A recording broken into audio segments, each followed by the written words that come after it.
leaving the place du Carrousel behind him as the September sun hung overhead. Stephen Maturin reached the Rue Saint-Honore.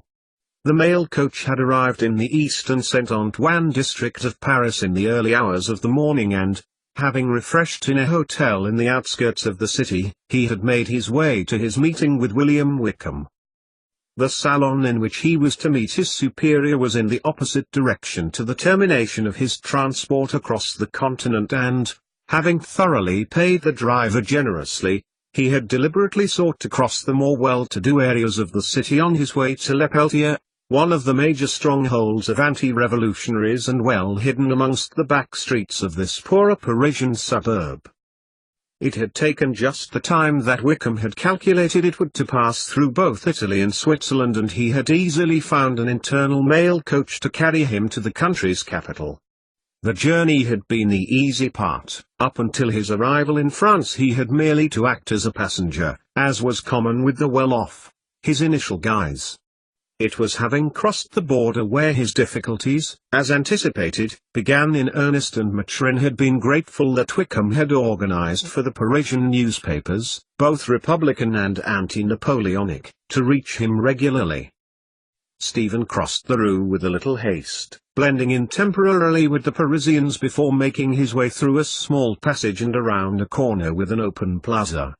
It was here, well hidden in the area across the plaza, that aristocrats, the learned, those of religious persuasion and people against the Republic and Napoleon Bonaparte came across one another in erratic, disorganized drabs, some passing in the street, some buying and selling. Others sat in tea salons passing more than just the time of day. "Good to see you, Doctor." It was in just this latter location that William Wickham clapped his hand on Stephen Maturin's shoulder. The salon's darkness, being one floor below street level, was illuminated by oil lamp. The light glinted in the spymaster's eyes as he greeted his man. Stephen exhaled, and extended a weary arm, looking around him cautiously. The salon was not busy. Around them, in the darkness, the gentlemen's hats hung on pegs. Their owners were sitting at long communal tables strewn with papers and writing implements.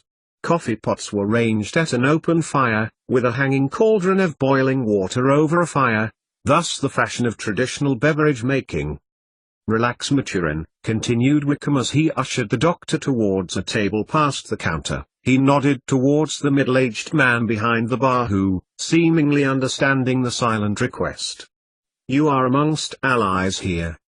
A couple of men sat in the corner opposite and seemed to be having an intense conversation.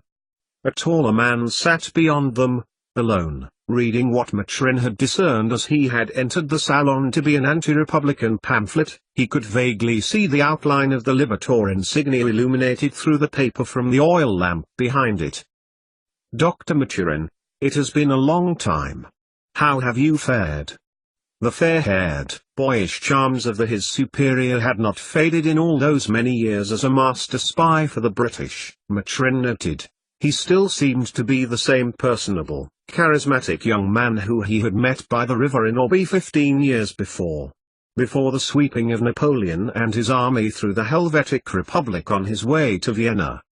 Wickham shook Maturin by the hand, and Stephen wondered how it was that a man of a similar age and to whom he himself was only second in skill and experience in espionage could still look as youthful. "I made it," Stephen replied, smiling wryly at Wickham. "And in one piece too, but only just." It had been a near miss, and it had taken the intervention of the soldier's colleague on the outskirts of the city for him to lose his concentration and allow the coach to Paris and all its passengers unhampered access to the capital. It had been his language, Stephen had reflected as he had eaten his complimentary breakfast, a well-repaid favor from someone he had known countless years before. His French was perfect, but that had been the trouble. "Too perfect, Maturin," echoed William Wickham, with a knowing look. "They nearly had you at Vincennes." He relaxed back into the curve of the high-backed chair, continuing to look at Stephen. "I am very surprised. I thought my best man, my man who eluded the French in the South Pacific, would have been the last to have made such a simple error." Stephen suspected that he mentioned Maturin's own previous successes as a reminder to himself that they were as close to equal in terms of espionage ability. Not that Stephen cared. He did not have the commitment to the trade as Wickham did. Stephen merely used his skills and advantageous position upon a warship to good effect, and to fund his scientific research. Isn't it you, William, who always said that victory is ever the purer when one is the quarry of the defeated? Even so, Maturin, there is such a thing as being too close to the predator. Carrying a pewter tray with 2 blue and white pottery jugs, the man, presumably the owner of the salon, approached them. He appeared to lack in his gait, and Stephen noticed him catch Wickham's eye. Wickham nodded, and the man neared, glancing at Stephen momentarily before setting the tray on the unelaborate wooden table between them and returning with perhaps a little more haste than strictly necessary. The jugs, inferior copies of Dutch ones they were obviously meant to emulate, contained coffee. The smell wafted over their rim and invaded Maturin's senses. Clearly even the rebellious had, in their choice of drink, standards to uphold. Taking the handle of the Nero mug, Wickham lifted it to his lips, pausing to engross his own olfactory system. Then he lowered it back to the tray and looked suddenly at Stephen, his pale blue eyes shimmering in the dull light. "Are you prepared?" Stephen said nothing, and, as he had anticipated, Wickham was reaching into the inside pocket of his coat. He extended his arm and Stephen raised his to meet his hand. Into it, Wickham placed a strip of black linen cloth. There it was, a spymaster's instruction to his employee, a code in color and type. Black dot, white dot, blue dot, silk dot, linen dot, cotton dot, all of them had their own specific meaning.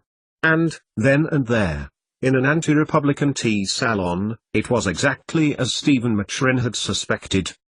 Indeed. Maturin closed his hand around it. Wickham withdrew his hand and picked up his coffee again by the jug handle. "This is a new strategy, we have never tried it before." "And Hamilton approves?" asked Maturin, doubt in his voice. "You know the old jug would only have interfered." William Wickham took a sip of the coffee, wondering whether it was dishonorable to drink coffee from the French East Indies, even if its superior taste blinded one to its potentially seditious origins. "You mean you haven't told him?" Maturin nodded knowingly as he too took up his drink. "With this, Doctor, we can prevent an invasion or, at the very least, delay it for a considerable amount of time." "An invasion of Britain by the French?" retorted Maturin. "I question who would even notice the difference. I know you're a Fenian, Maturin, which is all very fine, but why do you spy for us when you clearly loathe the country so much?" "I neither loathe it nor love it," he replied. "I spy for the money, and because I'm good at it." "You are," conceded Wickham. "You outfoxed the French in the South Pacific." A look passed between him and Maturin, and William knew that they both were aware that his previous comment was as much a reminder to himself of Maturin's skill as to the doctor himself. "At least you don't need to perfect your English," he added dryly. "And you've never let Hamilton forget it," Maturin replied, replacing his now empty coffee jug back onto the pewter tray. Wickham allowed the comment its silent acceptance and continued. "But I think you've allowed your cover to slip." "Indeed?" Stephen raised his eyebrows, clearly unaware about what Wickham was talking. "You've caused quite a stir." William Wickham sipped his coffee and held the jug in his hands. Silence. "You married a Minlet, Maturin?" Wickham questioned, and watched realization cross the doctor's face.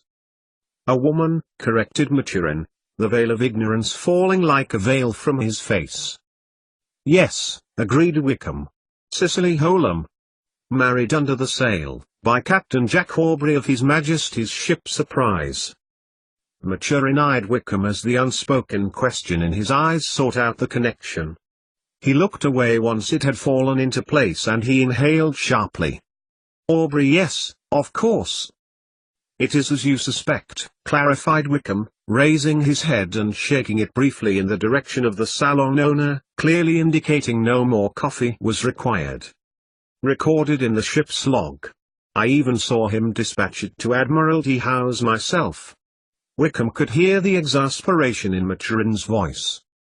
It is of little consequence, concluded Wickham. Professionally, I mean. I am sure it is of significance to yourself. Her fate was dire and she needed my help. But I grew to love her very swiftly, Maturin added, a contemplative expression on his face.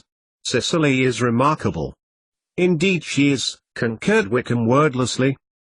It is imperative that the subsequent proceedings are successful. Maturin nodded. I understand. You are prepared. It wasn't a question. Wickham had asked Maturin the same question less than 20 minutes before. I meet Izzard within the hour. Izzard, thought Wickham. One of Fauci's own. He watched Maturin get to his feet and did the same himself. Extending a hand, the master and his man shook hands. I wish you the best of luck, old friend. Wickham smiled as Maturin nodded in agreement. And you? I will be exactly where you need me to be within the month. As Maturin made his way back up the wooden stairs and back to Parisian street level, Wickham noticed as he closed his hand momentarily over what Wickham knew to be the black linen strip. Maturin knew what he needed to do. Both men were aware. The man was to board Victory, as arranged, and in addition to his surgical skills in support of the fighting men, become close to the Lord Admiral's dash. 3 minutes later and Wickham too was ascending the stairs, having settled the bill with the salon owner. The door onto the street had just reverberated closed as he reached it, and Wickham put his hand on the knob and lifted the latch, pulling the door open towards him. The wide cobblestones underfoot gave way to the flatter, less raised stones of the plaza that Maturin was now crossing. From the corner of the street-level salon he watched the doctor continue north in the direction of the Capuchins, where Izzard would now be expecting him. Continuing around the plaza close to the buildings, continuing to watch Maturin until the glint of a pistol caught his eye opposite him. Instinctively he reached towards his hip where Wickham's own was secreted and backed around a corner. He watched as the spy took aim, trailing the barrel of the pistol on Maturin and guiding it in an arc as the doctor walked. Continuing to observe, Wickham raised his own to face level and took aim. 2 shots rang out. A brief pause, then hurrying feet. The shout from a bystander, then another pause. A woman screamed, then more footsteps. More people gathered around the fallen body. Backing around the corner now, Wickham lowered his pistol, its own barrel hot from use. It had worked. The plan had unfolded, just as expected. What else had the spy expected? One too many mistakes, his last being there in the plaza. That made him a risk that the spy master could no longer afford. Wickham put away his pistol, turning his back on the plaza. Besides, Maturin knew what he was taking on, he reasoned. But nevertheless. Wickham always found it distasteful that, by his own hand, he had to lose a man.